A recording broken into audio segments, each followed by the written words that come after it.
చాలా భయంగా ఉందిరా.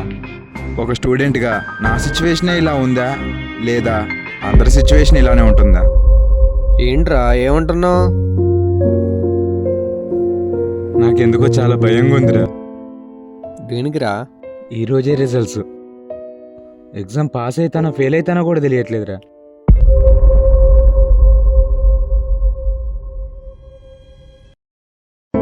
ఇప్పటికే 3 సార్లు ఫెయిల్ అయ్యానురా. ఇంట్లో వాళ్ళతో కూడా మాట్లాడలేకపోతున్నాను.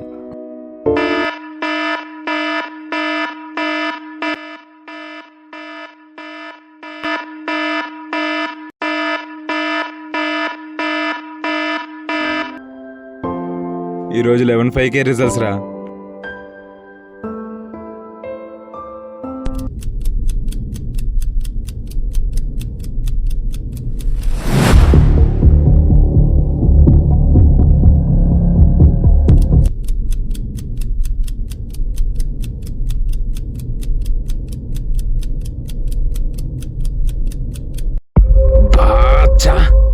అబ్బా సర్వర్ ఎర్రర్ వస్తుంది.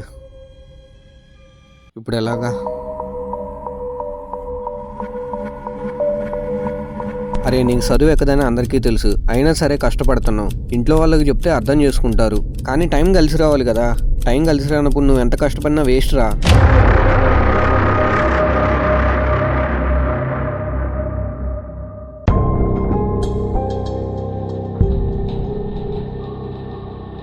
రవిగడు పాస్ అయ్యాడు. వెంటనే కాల్ చేసి చెప్పాలి ఎక్కడున్నాడు ఏంటో.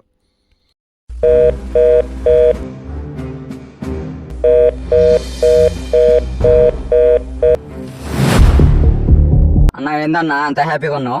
అరే రవిగడు పాస్ అయ్యాడు రా. వాడి ఈ టైం కోసం ఎప్పటి నుంచో కష్టపడుతున్నాడు రా. అర్జెంటుగా వాడికి ఈ విషయం చెప్పాలిరా. వాడి ఈ టైం కోసం చాలా చాలా కష్టపడ్డాడు రా. సరేరా నేను వెళ్ళి వాడికి చెప్పేసి వస్తాను, నువ్వు ఇక్కడే ఉండు, ఏమనుకో మాకు. సరే అన్నా. పాస్ అయ్యాడు. రవిగడు పాస్ అయ్యాడు. రవి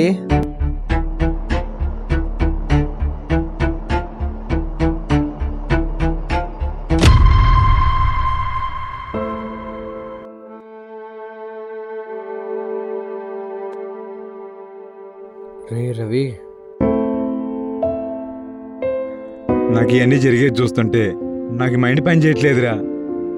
ఒక్కొక్కసారి చచ్చిపో బుద్ధి అవుతుంది. వాళ్ళు నా చదువు కోసం ఎంతో ఖర్చు పెట్టారురా, కానీ నాకు చదువు ఎక్కట్లేదు.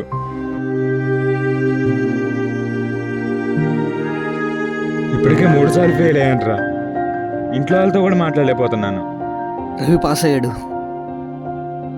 రే రవి నువ్వు పాస్ అయ్యావురా, వింటున్నావా? అసలు ఏం జరిగిందిరా?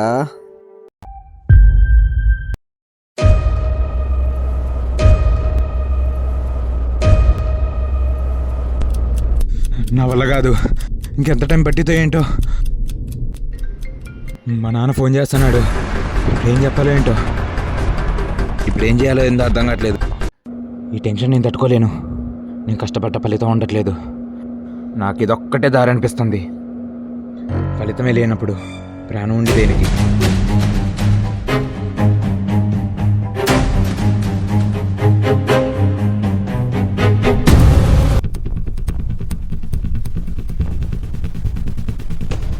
క్షమించండి అమ్మా, నాన్న.